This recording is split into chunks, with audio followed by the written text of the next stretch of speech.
And really, it was as a child, though, like many of you, like, that I first escaped into the world of video games. The characters, the worlds, the stories. Like, it was a new form of magic that captivated me. And I've been immersed in that life of fantasy ever since. But really, games weren't just a form of entertainment for me. I used the word escape just now, because that's really what they were. Like, undoubtedly by now, I'm sure you've realized that, like, I'm a congenital amputee. So I was born missing my left hand. And so while childhood was really magical, it was also really terrible. A lot of bullying, a lot of torment, a lot of name calling, all the terrible things you could imagine, and way worse. And I coped with it through several different ways. One was through academics. The second was excelling in athletics, because, I mean, I kind of really figured if you're getting your ass kicked up and down the field, it doesn't matter what the other person looks like. I grew up in Orlando as a child, so I visited Disney World many, many, many times.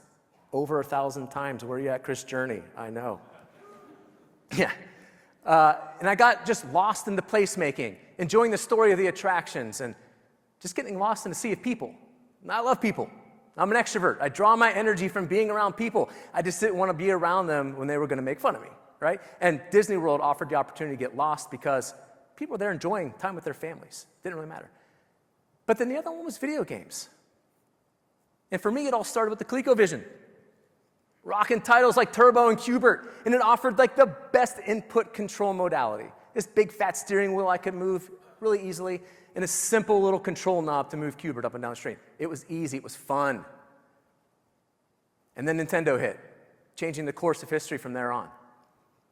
There was a new controller. You had to use a D-pad and A-B buttons, and figured out how am I going to adapt this. I really wanted to play Super Mario Bros., but I really, really wanted to go on an adventure with Link.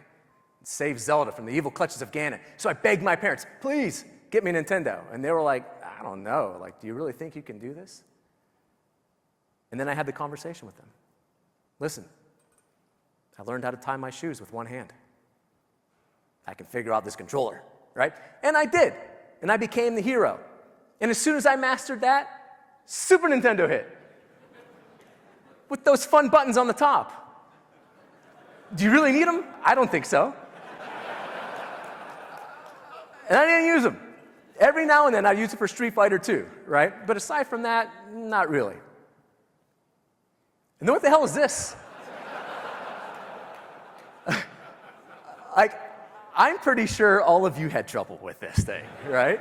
This is crazy. But again, I adapted because I wasn't going to miss out on Mario 64 and certainly not Ocarina of Time. Didn't play it.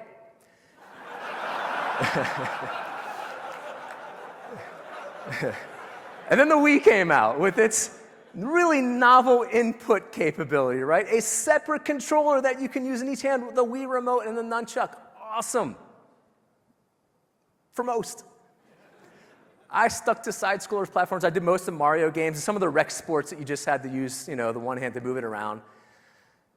But then my favorite franchise dropped its game, Skyward Sword. You'll do anything to play your favorite video game. You will. So I got to work.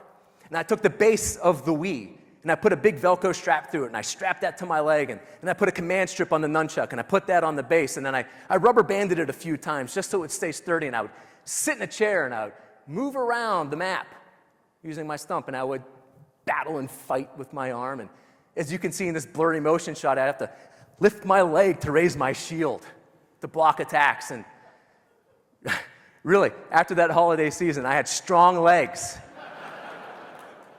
And I also became the hero once again. And then VR hit the scene. I mean, listen, this is a bimanual world, and I'm here to live in it. Right? So just wait until you see how I figure this one out, though. So last February, I'm visiting my friends at the Presidio up at Island Immersive. And while I'm there, my friend Cop says, hey, do you want to see something top secret? And I go, well, yeah. And they're like, pro tip, like if you're ever at Lucasfilm and someone says, do you want to see something top secret? Answer is yes, every single time. So I follow him into this room, and I sit down in a chair, and he reaches over to a closet and opens that closet up, opens up a safe, and pulls out an Apple Vision Pro. Says, would you like to try What If? It's our new launch title that we're going to have for the AVP. And I'm like, sure, that's great. I put it on, launched the title, and there I am, using this hands-only device, learning how to use magic and cast spells with Sorcerer Supreme, and I'm raising my fist up to block attacks, and I put my arm up like this to move things there and there. And ultimately, I come to a spot where I need to seal something away. And the way that you do that is you make a pinch grip with both hands and pull magic out. So I get to that spot, and I start pulling. Nothing. Do it a couple more times. Nothing. And of course not. It's not recognizing the second gesture. It's a really smart machine. So I go into pass-through, and I ask Cop, I'm like, what should I do? He's like, nothing. You can't advance the game without learning this mechanic. And I go, huh, okay. So I reach into my backpack, though, because I just remembered, just a couple months ago, I got my new advanced robotic prosthesis that I have affectionately named Night Grip. And sometimes it won't work. There we go, right? So anyways, I put it into a pinch grip, and then I try to pull out magic. And then this happens. Now the spell of sealing. Match what the hand of Agamotto is doing.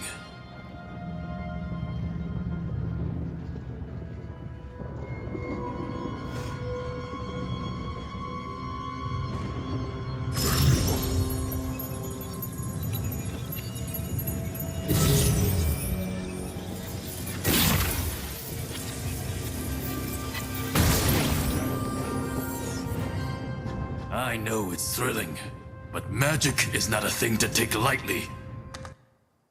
That's right, Sorcerer Supreme. No, thank you. Magic is not something to be taken lightly. Holy shit, that worked! Couldn't believe that it actually picked it up in its computer vision. Cop and Sharif, they were screaming and clapping. There was pandemonium going on in that room. So anyways, now armed with confidence, I went home that weekend, and I decided to try something just a little bit more challenging.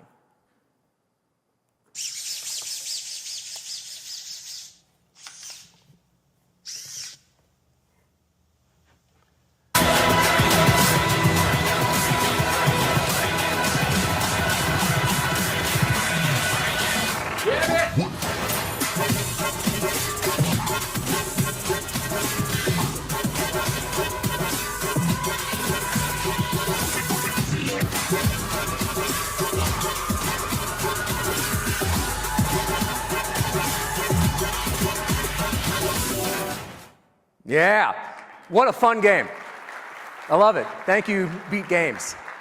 I had a decent combo going there, 140, and it was respectable.